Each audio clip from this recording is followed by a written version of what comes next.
Mens rigtig mange mennesker i den her periode tænker på ferie, sommer og den manglende sol, ja, så er ishockeyspillerne rundt omkring i landet ved at gøre sig klar til en ny sæson, der venter lige om hjørnet. Det var ikke så frygteligt længe, så bliver isen også lagt på ude i Gigantum Isarena, og Aalborg Pirates spillere er så småt ved at trimme sig for at gøre sig klar til sæsonen, der venter. Aalborg Pirates spillere er således ved at blive trimmet op til den nye sæsonstart, og det er Aalborg Pirates nye cheftræner, Reid også. Brendan, first of all, welcome to our organization and our club and our town. What do you think about it all? So far, we're very excited. Me and my wife, since we've been here, everybody's taken us with open arms and really made us feel welcome here in Aalborg. The town itself is beautiful. We've walked around different areas, and it's a place that we're very excited to get to know and eventually become our home. You're sitting here at Artistic, one of the sponsors in Aalborg Pirates, and the team is getting in shape. You're getting your beard in shape. Yeah, I'm trying to keep nice and clean beard here to represent the Pirates, always in a good fashion. The players are working hard, as well as the coaching and the staff. We don't get haircuts on every day, so this is just about an hour, 2 hours of the time to relax and give back to the city and to sponsors who do their work as well towards the team. Brendan, you had a great career as a player. You were born in Quebec in Canada. I don't have to ask you why you started to play hockey. Everyone in Canada plays hockey, or? Everyone in Canada starts to play hockey, that's for sure, at a young age. For me, it's always been my heartbeat, from being a player for 13 years professionally to now a coach. It just seems like it's the part of my life that I'll probably never stop having, be a part of, and I'm just one of those lucky Canadian boys that was lucky enough to make it my job and be able to play all over the country in Canada, as well as all over the world, in Europe, from Moscow to Denmark to Switzerland to Germany. So I've been lucky to see the world because of hockey. So to be a coach is to stay within hockey? Yeah, definitely. I fell in love with coaching the minute I started.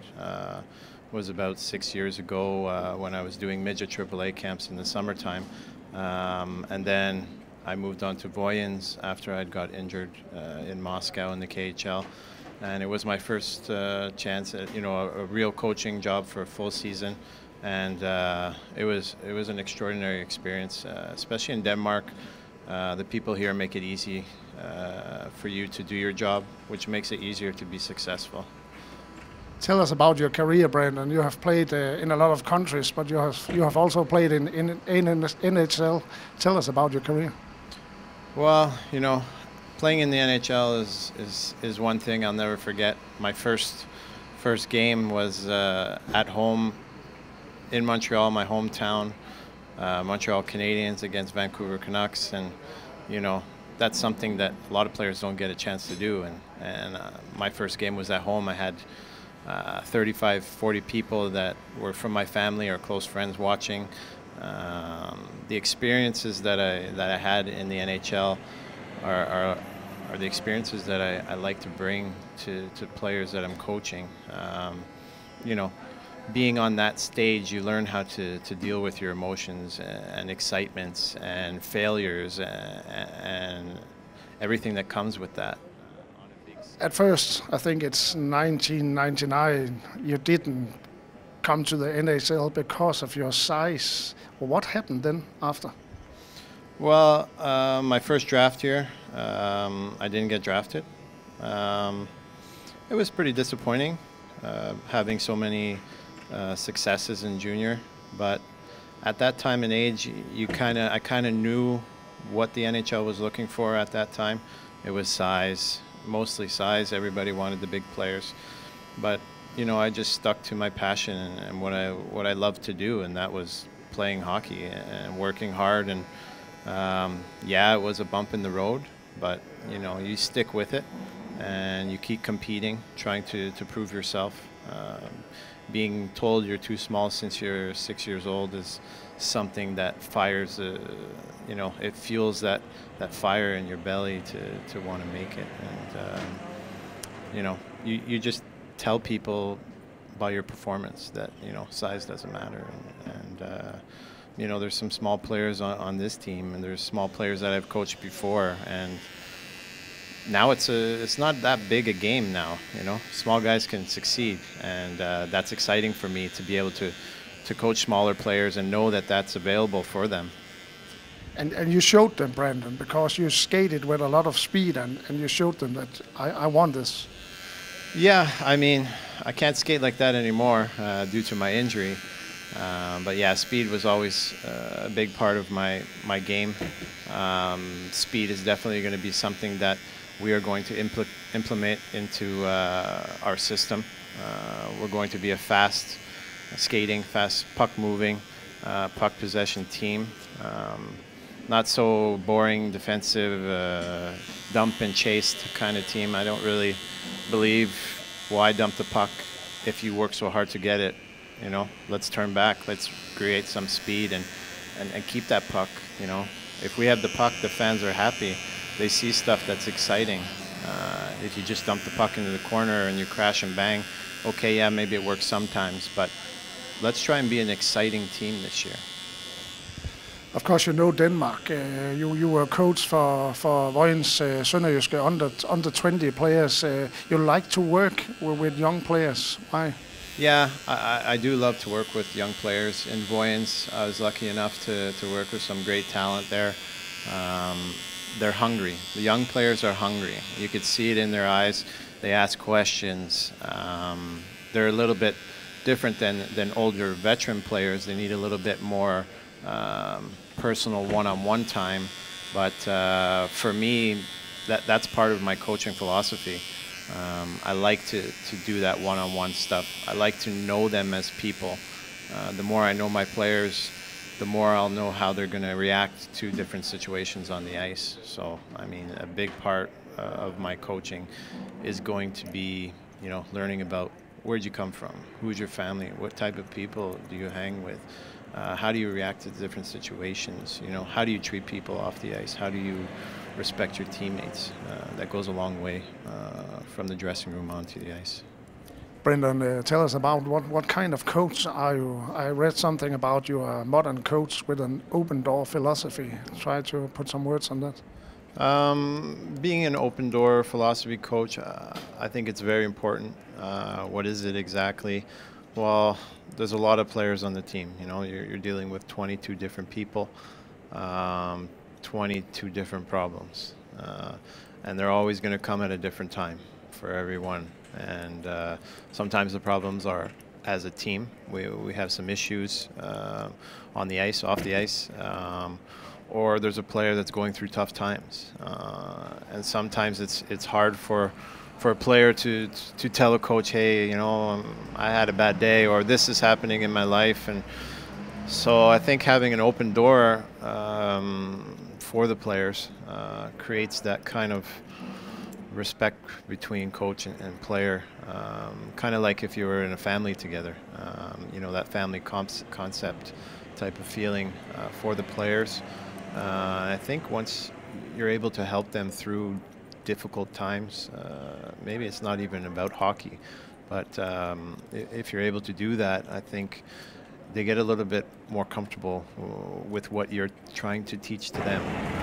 Let it be systems or how you want to come out and play against this team, or you tell him to do, you think he needs to do this much more off ice or on ice. I think it gets through to them a little bit quicker once they start to trust you as a human being. But also according to the team managing, if you know they are having difficulties off ice, perhaps they'll take it on ice.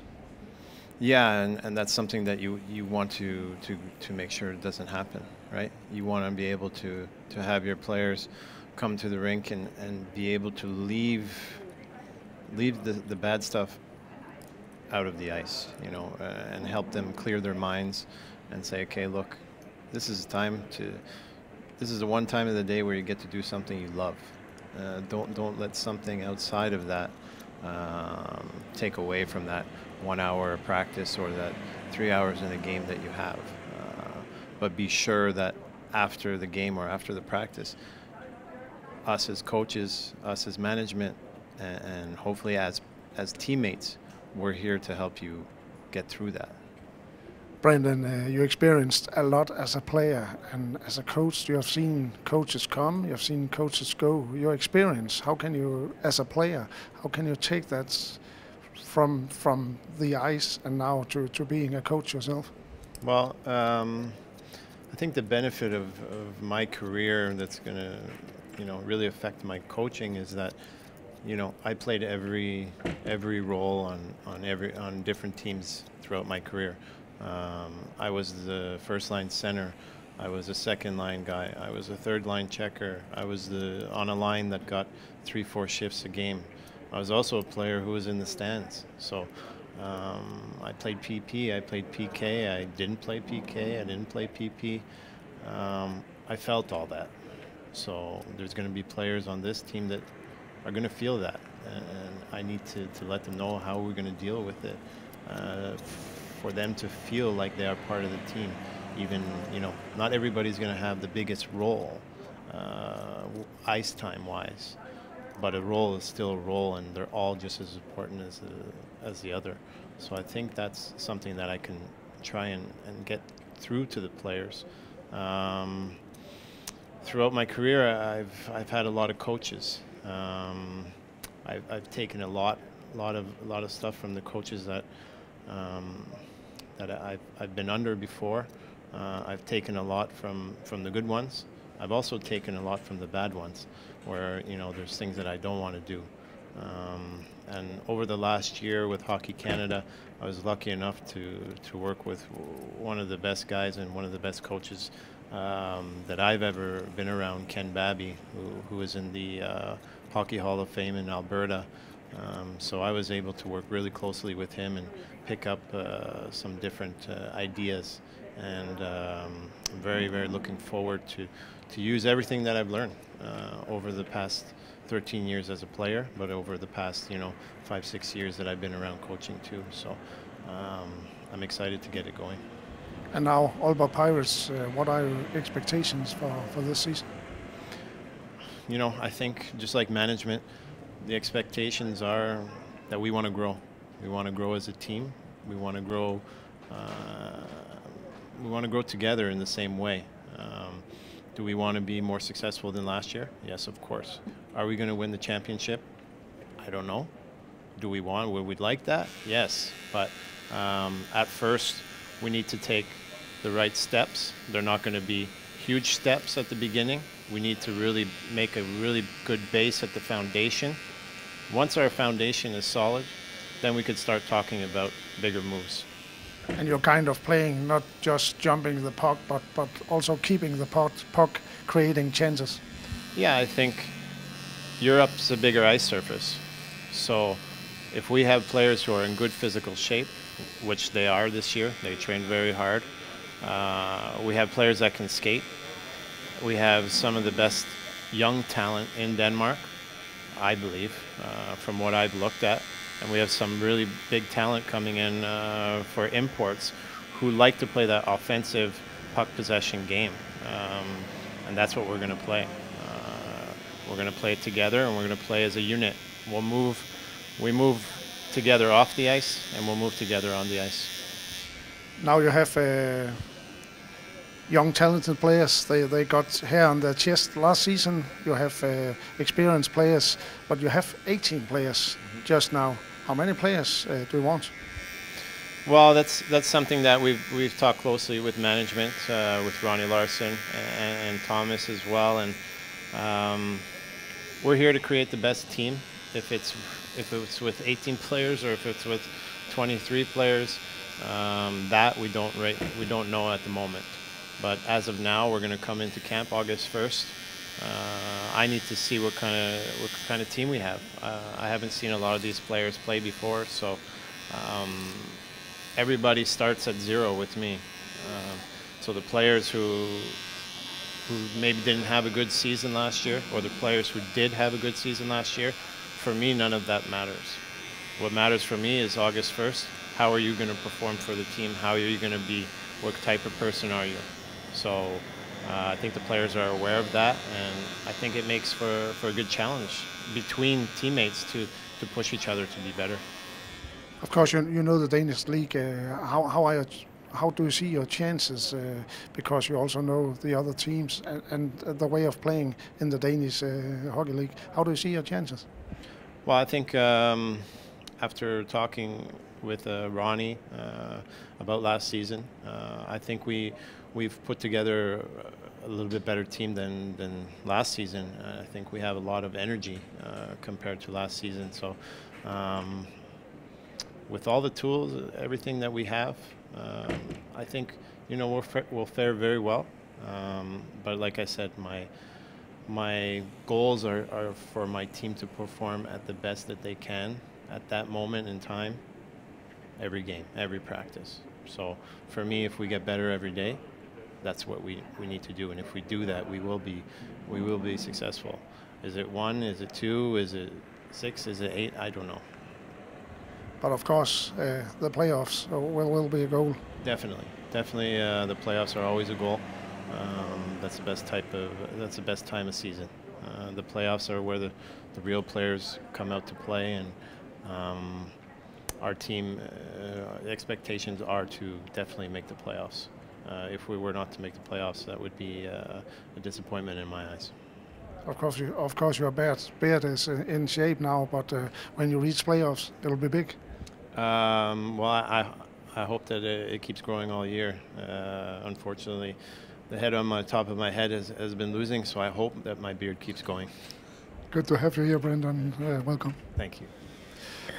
Og vi sidder med Brandon Reids kone, som naturligvis er med her med Brandon til Aalborg Pirates. Hun er i øvrigt journalist, så nu skal vi lige høre hende lidt om, hvordan det er at være med Brandon, og hvordan det er at være hockeykone. First of all, Jessica, welcome to Aalborg. Yes, thanks so much. We're so happy to be here. You've been excited to be here. Have the club taken well against you? Oh my gosh, it's been such a great welcome. Everybody here is so nice, and our apartment is lovely, and we're really happy to be exploring the town and meeting all the people. And you are pregnant. Congratulations with that. Thank you. Yes, that's another exciting part of coming over here. I'm 8 months pregnant, so I'm having the baby here in Denmark, and everybody back home seems to think I'm a little crazy for making such a big move at such a crucial time, but I'm game. Your game, I can call you a hockey wife. You know, Brandon, his career on the ice as a player and as a coach. Now he's back in Denmark, this time Aalborg. How do you see forward to be here? I mean, it's all part of the adventure. Being a hockey wife is you have to be up for anything, especially when you're doing it over here in Europe. And you're always having to be ready to pack up and go wherever the career takes them. And I'm up for it, and Aalborg seems to be a perfect place to be doing it. Of course, we interviewed Brandon. We like to hear how he is as a coach. How is he as a husband? Oh my gosh, he's awesome. He's really great. Thankfully, I have my own coach now, so going forward with the baby and everything, he's going to be my coach for that. And we're partners. We do this together. We've been traveling back and forth like this for, I think this is our 9th year. So we really have to be partners in that. And having him now as a coach as opposed to a player really helps as we usher into this very adult time of our lives. How is Brandon coming home when his team loses? He's really good at leaving things at the rink, thankfully. It seems to be a little bit more difficult now as a coach. He takes it more to heart. He takes the responsibility of the team onto himself more now than he did as a player. As a player, he was able to kind of leave it at the rink and just think about his own responsibilities, but now he takes it all on himself. He'll be, of course, a lot at the rink training these guys. Of course, you're pregnant, but what will you do in the meantime? I mean, it's part of the job too, is being very independent, as hockey wives have to be alone quite a bit. Thankfully, the job here in Europe is better than it often is back home in North America. The guys are home in bed at the end of the day, majority of the time. So I'm not that worried about it, and thankfully my mother and my mother-in-law are coming over to help, and I'm hoping to meet some nice neighbors too. And you, of course, will support Brandon in good times and bad times. Yes, of course. That's another big part of the job. I have to be there to cook the meals and be there when times are tough. If losses happen, I'm always there with a positive note. We're happy to have you here. Welcome again. Thank you so much. We're so happy to be here. Her ved Artistic, der kan vi jo se i butikken, at der hænger blandt andet OB guldhatte, Pirates halsterklæder, OB trøjer, og da vi kom ind, der så vi også, at OB's Rasmus Fyrtz var ved at blive klippet. Og lige efter, så kom så Pirates cheftræner Brandon Reid. Hvordan er det, og er de her folk, der er alt kendt i bybilledet, eller nye folk, der kommer til de forskellige sportsklubber, de kigger ind og bliver klippet herinde? Jamen det er da super spændende, og vi er da helt vildt stolte over, at de gider at komme her. Og de er super rare alle sammen, og det er vildt hyggeligt, at de kommer og fortæller lidt om deres kampe, og hvordan de er endt her. Og, fordi det er jo ikke alle sammen, der kommer fra Aalborg. Så det er jo helt vildt spændende at høre om deres historie, og se kampene og følge med i deres hverdag. Og så er I jo sponsor i Aalborg Pirates også. Det er jo altid en god ting at være med til, ligesom at bakke op om klubberne her i Aalborg. Og I er så sponsor i Aalborg Pirates. Skal I ud og se nogle ishockeykampe den her sæson? Helt sikkert. Det er jo så spændende at være med og komme ud og opleve det hele og sådan noget. Og det er altid fedt at komme ud og se en ishockeykamp. Der er jo godt gang i den, så det er altid fedt.